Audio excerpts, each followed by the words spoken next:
First time I went to the conference, I showed up and I walked in the casino and I was like, where's the conference at? There's just slot machines. To the left, there's escalators to the left, people. That's how you get to the conference. It's a lot of fun, but it's also a lot of work if you do it right. There's a ton of time to network. There's a ton of time to get CLE credits, and there's an equal amount of time to have fun with your friends and catch up with old colleagues and make new friends as well. Branch out of your circle of friends and don't be shy to interact with people who you do not know. I had a great experience where I said hi to the guy next to me waiting for lunch, and I was just being a normal person and asking how his day is. I invited him to join me for lunch because I knew he was alone. And then the next CLE I went to, he was the premier panelist and he ended up being chief counsel for a major company in North Jersey. So instantly we made this just natural connection. You could meet future employers, potential clients, referrals.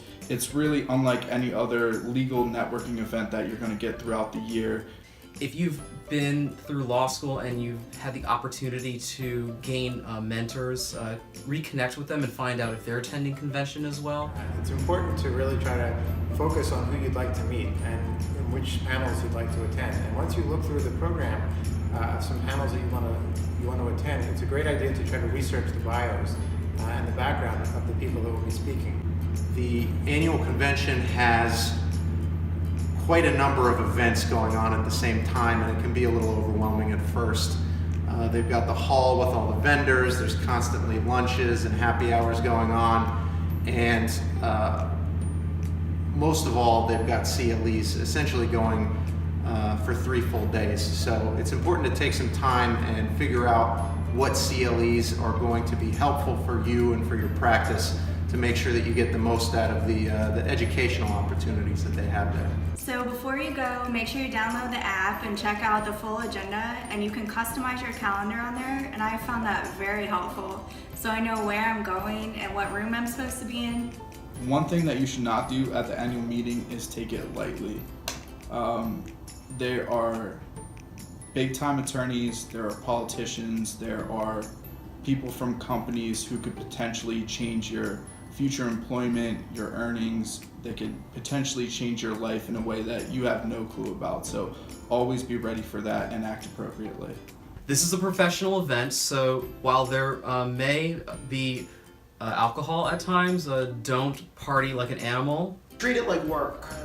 Don't get crazy, try to make friends, but also remember that you're there for your job.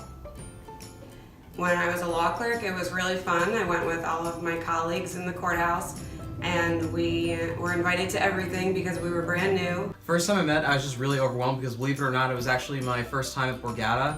So I was kind of like in awe of all the machines and decoration and food and everything. But it was more also just being around other young lawyers like myself and experienced attorneys. It was like the biggest party of the year at that point. So I was thinking to myself, wow, this is going to be a lot to look forward to from here on in for the rest of my career.